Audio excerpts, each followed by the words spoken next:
Bagong loan application na naman po ang ating pag-uusapan na merong 60 days loan repayment period, contactless. Ibig sabihin ba nun, hindi tayo maglalagay ng contact number dito? At di basta-basta 1,000 pesos lang ang ipapautang sa'yo kasi meron siyang loan offer na from 3,000 pesos up to 6,500 pesos. Yes po, na-try ko na po siyang utangan bago ko pa i-take itong video na to. And this time nga po, ibabahagi ko po sa inyo yung pag-utang ko sa kanya para malaman nyo kung okay yung application. At syempre, kung itatry nyo to after ng video na to. Kaya kung gusto mo na mga ganitong video at hindi ka pa nakasubscribe sa aking YouTube channel, kindly click the subscribe button, turn on the notification bell, and be updated sa aking mga latest uploads. Kasi every video po na ina-upload ko, kumukuha po ako ng dalawang nagko-comment po every video. Kaya sa last video po natin, kumuha po ako ng dalawang commentator, which is sila po yung napili ko. Congratulations po sa inyong dalawa. I-claim nyo na po yung prize nyo sa aking Gmail account. Kaya kung gusto mo ring sumali sa aking pag-giveaway, don't forget to like this video, mag-iwan po ng comment dyan sa comment section, at please share para makasali kayo sa pa-monthly cellphone giveaway natin. So stay connected, stay active lang. And for today's video nga, kung ikaw po ay naghahanap ng mauutangan dyan online, eto nga, may bagong labas na naman po sa Google Play Store. Ang pangalan ng application na to guys is Crawford. Credit services na under ng Crawford Micro Lending Technologies Philippines Incorporated. So as of now, wala pa po siyang rating, bagong-bago pa lang siya. Kaya samahan niyo po ako na ipakita sa inyo kung okay yung application. So if you're interested, keep watching.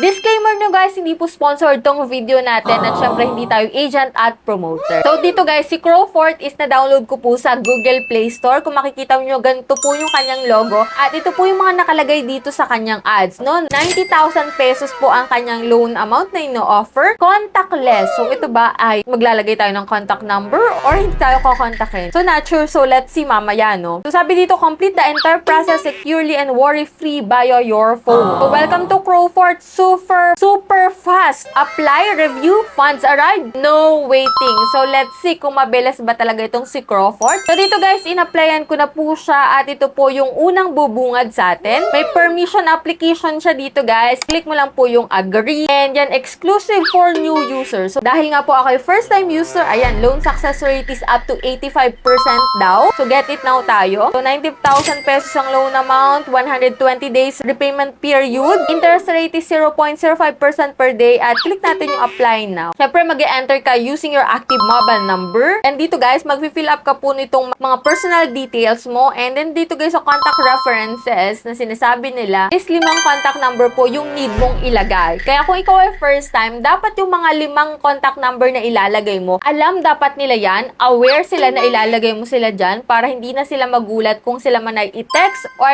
tawagan ng application na to. And dito guys, sa next step, facial recognition ka lang po. And dito guys, sa mga certification or ID na kailangan, so lahat naman po ng ID dito is pwede. And dito guys, sa occupation, kahit ikaw ay unemployed, pwede rin po, no? Kahit ikaw ay estudyante, retired, pwede. And then dito guys, kung saan mo pwedeng ma-receive ang pera mo, pwede lang po ay sa e-wallet. At sa e-wallet, pwede po sa GrabPay, PayMaya, and GCash. And dito guys, kung makikita mo yung loan amount, ito nga yung sinasabi ko sa inyo na hindi lang siya basta 1,000 pesos ang offer. Dito po is may 3,000 to 6,500 pesos. Loan duration is 60 day. Yes, promising ha, kasi 60 day, 2 months to pay guys. And kung makikita mo dito guys, admin amount, meron silang admin amount guys, 900 to 1,950 pesos. Pero siya ay may zero interest amount. Yes, wala kang babayaran, zero interest guys. Pero syempre, ang amount to receive mo lang sa 3,000 if ever man is 2,100. At kung 6,500 naman na ma-approve sa'yo, nasa 4,550 pesos na lang po yung ma-receive mo. Kasi sabi ko nga kanina, may admin amount sila na 900 to 1,950 pesos. So, ibabawas yan. So, ang payment dates po is sa April 16, 2026. So,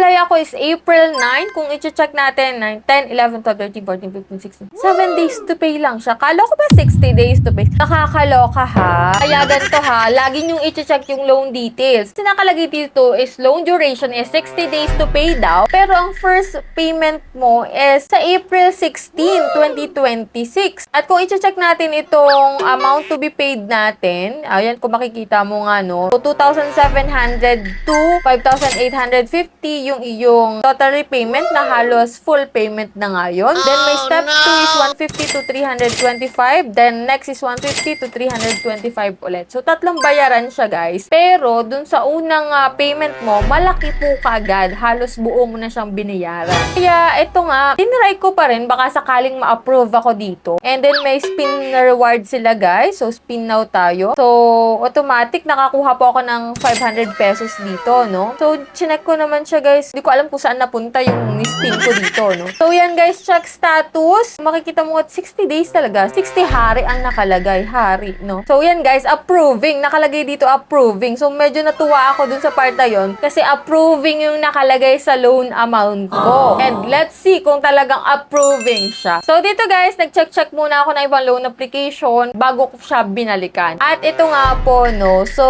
ang result po ng aking application is deny. Kahit pa sabihin na approving pala yun, madi-deny pa rin pala siya. So, hindi po tayo na-approve dito kay Crawford. And kung makikita mo naman dyan, no guys. So, let's see next time kung ma-approve tayo. Kaya, kung ikaw ay nakapag-try na dyan kay Crawford, i-share mo po yung experience mo dyan sa comment section. So, it doesn't mean naman na na-deny ako, madi-deny din kayo. So, iba-iba po tayo ng credit history. So, for me, meron po akong bad credit history, kaya siguro naka-affect din yun. Kaya ingatan nyo po ang mga credit history nyo, mga credibility nyo dyan para maging okay yung inyong pag-utang in the future sa mga ibang loan application dyan na gusto nyong itry. Ito nga pong si Crawford, no, for me, kahit sabihin pa na 60 days to pay siya dun sa kanyang loan details, unang payment pa rin is 7 days to pay lang. So, what's the use of saying meron siyang 60 days loan duration kung sa first payment mo is babayaran mo siya ng halos buo. O, diba? English yun, guys. Anyway, nasa inyo pa rin guys kung gusto nyo siyang itry. So, bali guys, tinry natin siya para makita nyo yung process ng pag-utang at syempre yung loan details. So, dito guys, nasa nyo ng desisyon kung go kayo dito or hindi. So, that's it. Yan lang po yung vlog natin for today and hoping ako na nagkaroon kayo ng idea about dito kay Crawford na bagong loan app nga dyan sa Google Play Store. So, that's it. Bye-bye na muna for now, guys.